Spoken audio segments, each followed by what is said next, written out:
Hey, what's up? I'm Matt. I play bass and sing in a band called A Lot Like Birds, and we're going to talk about my pedal rig.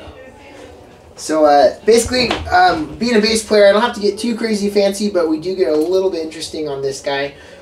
We like a lot of low end in our music, so all of us actually have a different kind of whammy on our board. After, of course, the volume pedal, just a standard Ernie Ball volume pedal into my Polytune. We're running into the Digitech bass whammy. A lot of times I basically just use the fifth down and the octave up setting for different parts of different songs. And then for a lot of our older stuff, I'll use the octave down setting for a lot of that, because we do a lot of like really beefy, huge parts, and that kind of helps widen up the sound. And we're kind of experimenting a little bit. We ended up actually talking to JHS, and we got this split going on. So what we do is, after we run through the volume pedal, tuner, and the whammy, we run up to our split, and that actually just runs straight into this radial DI. Then that DI actually goes to our front of house. So that just gets a clean, pure tone, so we can get a really pure, round, low end going from the board itself.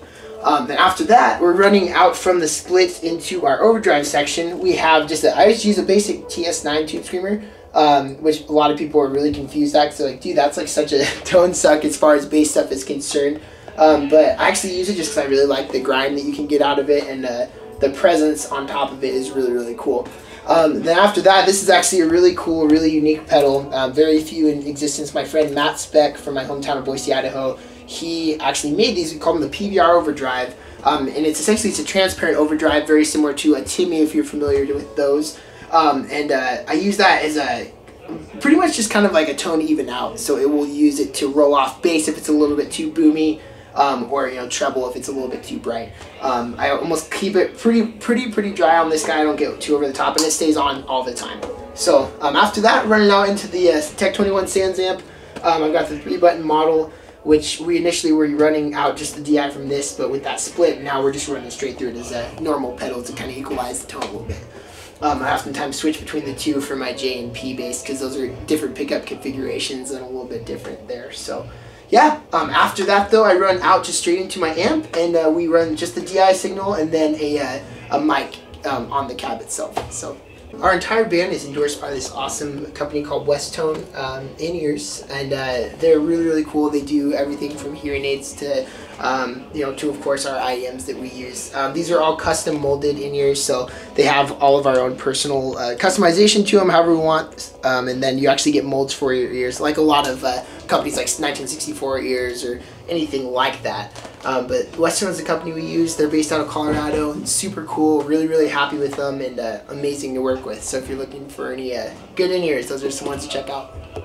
Well, this is my baby, I guess you could say. So okay, so this is my main baby, my Road Warrior. It has seen a lot of wear and tear. This actually is all from me. This is natural scarring and everything. I've had it for a lot of years, and this is actually a really unique bass. Most people don't know.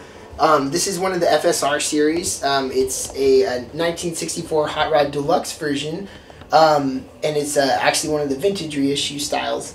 But the one thing that's really unique about this, it's got a matching white headstock with the body, as well as it's got a S1 switch in it, which you don't see a lot of the time on basses. It's more kind of something you'll see on their guitar models. I'm actually not 100% sure what it does, but what it allows when it's pushed in, you just go to a single volume and a single tone, and then that allows it to get a little bit more of a mid boost. It's kind of what I hear, and again, I don't know for sure. But when you have it off, it actually is just a standard J setting, so you're going to have your roll-offs for your different pickups and then your tone switch here. Yeah, just a badass 2-bridge on it, and then haven't really done anything to this one. I just fell in love with it when I got it, and had this thing going ever since. So these are stock pickups. These are just the SCNs. They came in the bass, like I said, and they sound awesome. I've never had a reason to switch them out, so I've kept them in there. I've used for a lot of years the Ernie Balls. I'm a big fan of the Ernie Ball Cobalts, and I just recently started working with a company called Gear Supply Co. And that's actually what I have on here right now. I generally play lights, which is the 45 to 100. Which are always great. I do a lot of finger styles, so I like the lighter strings, a little easier and more forgiving on the fingers. So on this guy, we actually play all in standard tuning. So this is just your standard EADG. and it works super well for everything. With us using the octave pedals, we don't have to do any alternate or any crazy low tunings, even though we do get a lot of questions about that because we are, like I said, a very low end heavy band. So yeah, and again with that tuning, this brings me to my 5-string. This is just the standard. It's got a low B and then obviously E, A, D, G, just like regular tuning. This guy is kind of been one of my project basses. This is actually more of a Frankenstein than anything. Started out being one of the Squire 5s, and I found it and got it almost kind of as a joke, so I was thinking about getting into 5-string. Love the neck on it, but it is hardly a Squire 5 anymore. It's been completely like hot rodded out. I have all American custom pickups, potentiometers, and all the goods in there. It's been rewired and everything. So now it's an American custom P bass with a Squire neck and body, and I've kind of decked it out with a couple little stickers. Our friend Buju Tattoo in San Diego, and then I actually put my little Deathly Hollows up here too. Super nerd. I've got it on my J bass as well.